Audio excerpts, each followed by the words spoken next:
வணக்கம். இந்த வீடியோல ஜூலை 2026ல பிஎஃப் வெப்சைட்ல நடந்திருக்க மெயின்டெனன்ஸ் மூலமா என்னென்ன சேஞ்சஸ்லாம் பண்ணிருக்காங்கங்கறத நம்ம பார்க்க போறோம். பிஎஃப் போர்ட்டல் கம்ப்ளீட்லி சேஞ்ச் பண்ணிருக்காங்க. இதுக்கு முன்னால இருந்த மாதிரி கிளைம் ஆப்ஷன் இல்ல, வேற விண்டோல வேற மாதிரி ஆப்ஷன் மாத்திருக்காங்க. இந்த வீடியோல நாங்க உங்களுக்கு எப்படி ஃபார்ம் 19 அண்ட் 10C அப்ளை பண்றதை காட்ட போறோம். ஃபார்ம் 121 யார் வைக்கணும் யார் வைக்க கூடாது எல்லாத்துக்குமே ஆன்சர் இருக்கு. உங்களுக்கு பிஎஃப் கிளைம் பண்ணணும் அல்லது பிஎஃப் ரிலேட்டடான சர்வீஸ் தேவை அப்படின்னா நம்ம சேனலை சப்ஸ்கிரைப் பண்ணிக்கோங்க அல்லது டைரக்டா எங்களுக்கு கான்டாக்ட் பண்ணுங்க. நாங்க உங்களுக்கு பிஎஃப் கிளைம் அண்ட் சர்வீஸ் பண்ணி கொடுக்குறோம். இந்த வீடியோல பிஎஃப் போர்ட்டல்ல நடந்திருக்க சேஞ்சஸ் என்னங்கிறத நம்ம பார்க்கலாம். பிஎஃப் விண்டோ ஓபன் பண்ணோம்னா இந்த மாதிரி தான் உங்களுக்கு காட்டும். இதுல ஆக்டிவேட் யூஏஎன் குள்ள போறோம். வெப்கேம் மூலமா யூஏஎன் ஆக்டிவேட் பண்ண முடியுமான்னு பார்த்தோம்னா அந்த ஆப்ஷன் கொண்டு வரல. உமாங் ஆப் மூலமா தான் பண்ணணுங்கிறது இருக்கு. பழைய மெத்தட் தான். நீங்க பிளே ஸ்டோர்ல உமாங் ஆப் இன்ஸ்டால் பண்ணி யூஏஎன் கிரியேட் பண்ணிக்கோங்க, யூஏஎன் ஆக்டிவேட் பண்ணிக்கோங்க. இப்போ நம்ம வந்து ஃபார்ம் 19 10C எப்படி அப்ளை பண்றதுங்கிறத இந்த வீடியோல பார்ப்போம். இப்போ நம்ம கிட்ட ஒருத்தவங்க வந்திருக்காங்க. அவங்களோட யூஏஎன் பாஸ்வேர்ட் கொடுத்து லாகின் பண்றோம். ஃபார்ம் 19 அவங்களுக்கு கிளைம் பண்ணணும். சரியா? அவங்க வந்து ஒரே ஒரு கம்பெனில தான் ஒர்க் பண்ணியிருக்காங்க, வேற கம்பெனில ஒர்க் பண்ணல. அதனால ஈஸியான ஃபார்ம் 19 தான் இருக்கும். அவங்க நாமினேஷன் பண்ணல. ஸோ நான் நாமினேஷனுக்கு போறேன். நாமினேஷன் பண்ணலைன்னா இந்த ஐடி லாக் ஆயிரும் அப்படின்னு சொல்லுது. ஸோ நாமினேஷனுக்கு அவங்க எனக்கு எதுவும் டீட்டெயிலும் தரல. சரியா? தந்தாதான் நான் இப்போ நாமினேஷன் பண்ண முடியும். ஸோ நாமினேஷன் ஃபர்தராக உங்களுக்கு எல்லாருக்குமே பண்ணுறது எப்படின்னு நான் தனியாக வீடியோ போட்டிருக்கேன். அந்த வீடியோ பார்த்துக்கோங்க. இதை நாமினேஷனை நான் அப்படி ஸ்கிப் பண்ணிடுறேன். அண்ட் ஆல்சோ பிஎம்பிபிஆர்ஒய் நான் ஸ்கிப் பண்ணிடுறேன். உங்களுக்கு கிளைம் எப்படி அப்ளை பண்ணணுங்கிறத மட்டும் தான் நான் பற்றி சொல்ல போகிறேன். ஃபார்ம் 19 10C எப்படி அப்ளை பண்ணணும் அவ்வளோதான். சரியா? ஓகேவா? இப்போ நம்ம வந்து கிளைம் எப்படி அப்ளை பண்ணுறது நம்ம பார்க்கலாம்.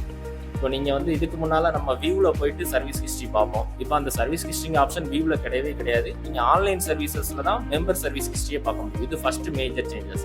ஸோ நீங்கள் ஆன்லைன் சர்வீசஸில் வந்து மெம்பர் சர்வீஸ் ஹிஸ்ட்ரி பார்த்தீங்கன்னா இதுக்கு முன்னால் சர்வீஸ் ஹிஸ்ட்ரி பார்த்த இடத்துல கிளைம் டைரெக்டாக அப்ளை பண்ணுற மாதிரி இருக்காது. நீங்கள் திரும்ப போய் ஆன்லைன் சர்வீசஸ் கிளைம் போகிற மாதிரி தான் இருக்கும். பட் இங்கே என்ன ஆப்ஷன் கொண்டு வந்திருக்காங்கன்னா பிஎஃப் கிளிக் பண்ணீங்க அப்படின்னா பிஎஃப்குள்ள கிளைம் ஃபார்ம் 19 அட்வான்ஸ் வந்துடும்.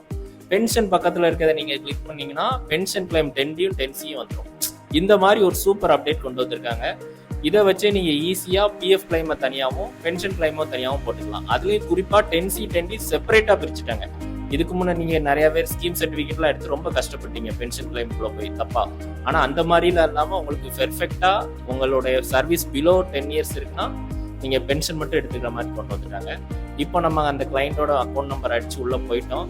உள்ளே போனதுக்கு அப்புறம் நம்ம 19 ஃபர்ஸ்ட் அப்ளை பண்ணுவோம். இப்போ 19 தான் அப்ளை பண்ண போகிறேன். பிஎஃப் ஃபைனல் செட்டில்மெண்ட் 19 நான் கிளிக் பண்ணிடுறேன். இப்போ 19ல உள்ள வந்த உடனே எனக்கு வந்து நான் பேன் கார்டு ஆல்ரெடி உள்ள ஆட் பண்ணியிருக்கேன். அது என்னோட எம்ப்ளாயரும் அப்ரூவ் பண்ணியிருக்காரு. சரியா? ஸோ இப்போ நான் உள்ள வரேன். அதில் வந்து தெளிவாக சொல்லியிருக்கு உங்களுடைய பிஎஃப் சர்வீஸ் 5 வருஷத்துக்கு கீழே இருக்குது, அமௌண்ட் 50,000 ரூபாய்க்கு மேலே இருக்குன்னா நாங்கள் டிடிஎஸ் பிடிப்போம்னு சொல்லிட்டாங்க. எனக்கு சர்வீஸ் 5 வருஷத்துக்கு கீழே தான் இருக்குது. 2020ல் சேர்ந்திருக்காரு, 24ல் நின்றுருக்காரு. சரியா? அதே மாதிரி பணம் 50,000க்கு மேலே தான் இருக்குது, 60,080 ரூபா காட்டுது. So first condition satisfied. அவங்க டிடிஎஸ் எனக்கு பிடிக்க போகிறாங்க இந்த கிளைண்ட்டுக்கு. சரியா? இப்போ ரெண்டாவது கண்டிஷன் என்ன சொல்லியிருக்காங்கன்னா 50,000 ரூபாயிலிருந்து 2 லட்சம் ரூபாய்க்கு மேலே இருக்கவங்க நீங்கள் வந்து 121 வைக்கணும்னு இருக்காங்க. 121 வச்சு நம்ம இப்போ பார்த்துக்கலாம் அதையும். சரியா? இப்போ வந்து நான் பேன் வெரிஃபை பண்ணிட்டேன். இன்ஆப்ரேட்டிவாக இருந்ததை நீங்கள் அதில் கிளிக் பண்ணால் வெரிஃபை ஆயிரும். இப்போ வந்து 60,000 ரூபா எனக்கு இருக்குங்கிறதுனால நான் உங்கள்கிட்ட சொன்ன மாதிரி இது பண்ண போகிறேன். நான் 1 செகண்ட் ஃபர்ஸ்ட் பாயிண்ட்ல சொன்ன மாதிரி எனக்கு சர்வீஸ் 5 வருஷத்துக்கு கீழே இருக்குது, பணம் 50,000 ரூபாய்க்கு மேலே இருக்குது. ஸோ டிடிஎஸ் பிடிக்க போகிறாங்க. நான் 121 வச்சாதான் டிடிஎஸ் பிடிக்க மாட்டாங்க. நான் 121 வைக்கலைன்னா எனக்கு டிடிஎஸ் பிடிப்பாங்க. சரியா? இப்போ நான் 121 வைக்கலை அப்படின்னா எனக்கு வந்து 20% 12,000 ரூபா டிடிஎஸ் பிடிக்க போகிறதா இதில் சொல்லியிருக்காங்க. சரியா? நான் கிளைம் பண்ணுறேன். இப்போ 121 வைக்கணும்னு நான் விருப்பப்படுறேன். ஸோ எஸ் கொடுத்துட்டேன். 121 வச்சு நம்ம அந்த 12,000 ரூபா டிடிஎஸ் பிடிக்கிறத நிறுத்தாமல் இருக்கலாம்னு பார்ப்போம். இப்போ இந்த அட்ரஸ் இடத்துல என்ஏன்னு இருக்கா? ஏன் அப்படின்னா நான் நாமினேஷன் பண்ணலை. நாமினேஷன் பண்ணும்போது தான் என்னோட ப்ரொஃபைலில் அட்ரஸே அப்டேட் பண்ணுவேன். அட்ரஸ் அப்டேட் பண்ணால் இங்கே இந்த இடம்லாம் என்ஏ வந்திருக்காது, மெயில் ஐடியிலலாம் பிளாங்காக வந்திருக்காது, இங்கே எதையுமே எடிட் பண்ண முடியாது.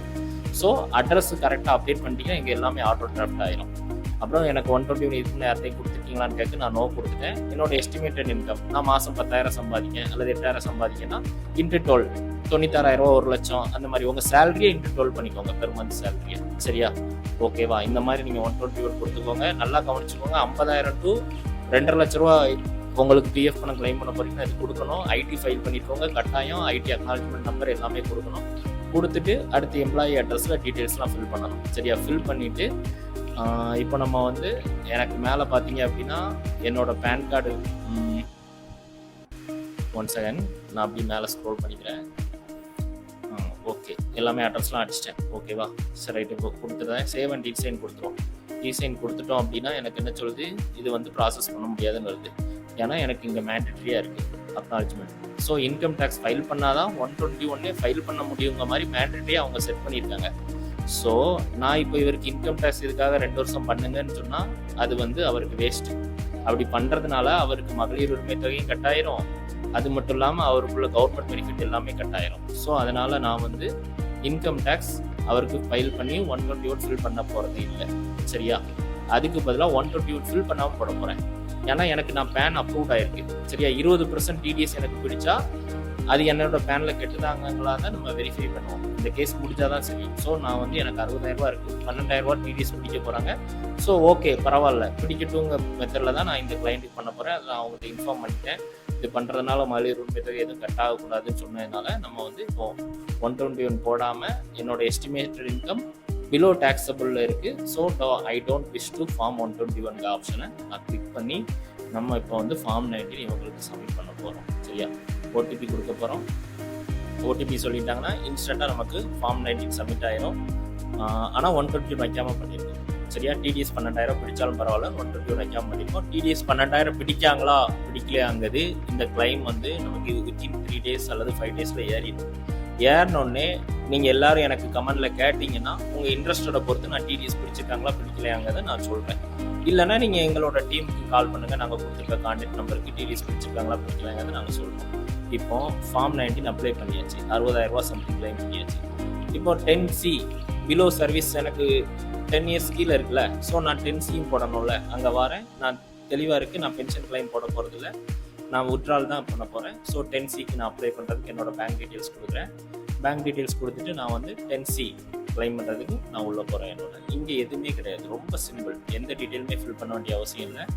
நமக்கு வந்து 2-3 இடத்துல நம்ம வேலை பார்த்துருந்தா மட்டும் primary member ID, benefit taken from அகைட் சர்வீஸ்னு ஆப்ஷன்லாம் கொடுத்துருக்காங்க. நான் ஒரே ஒரு கம்பெனியில் தான் வேலை பார்த்துருக்கேன். ஸோ இந்த ஆப்ஷன்லாம் எனக்கு எனேபிள் ஆகலை. நீங்கள் மோர் தென் 2 கம்பெனிஸ் இருந்தால் அந்த ஆப்ஷன் எனேபிள் ஆகும். அதில் ரெஸ்பெக்டிவ் ஆப்ஷன் கொடுத்துக்கோங்க. இப்போ வந்து ஸ்கீம் சர்டிஃபிகேட் இருக்கா இல்லைன்னு கேட்டுட்டு நான் நோ கொடுத்துருக்கேன். ஸோ நோ கொடுத்துட்டு நேரடியாக டேட் ஆதார் ஓடிபி போட்டு 10D கிளைம் பண்ணிட்டேன். இதுதான் புதிய பிஎஃப் போர்ட்டலில் வந்திருக்கக்கூடிய அப்டேட். சரியா, இதில் டிடிஎஸ் பிடிச்சிருக்காங்களா பிடிக்கலன்னு இந்த கிளைண்ட்டுக்கு தெரிஞ்சுக்கிடணும்னா இவருக்கு கிளைம் ஏறினதுக்கப்புறம் நான் என்னோட யூடியூப் வீடியோவில் இதுக்கு ஒரு ரீல்ஸ் போடுறேன். உங்களுக்கு தேவையான இருக்கவங்க நீங்கள் எனக்கு டைரக்ட் மெசேஜ் பண்ணிங்கனாலும் அல்லது கால் பேக் பண்ணிங்கனாலும் நாங்களே கிளைம் அப்ளை பண்ணி தருவோம். அந்த டிடிஎஸ் பிடிச்சிருக்கா பிடிக்கலங்க டீட்டெயிலையும் கொடுத்துருவோம். தேங்க்யூ.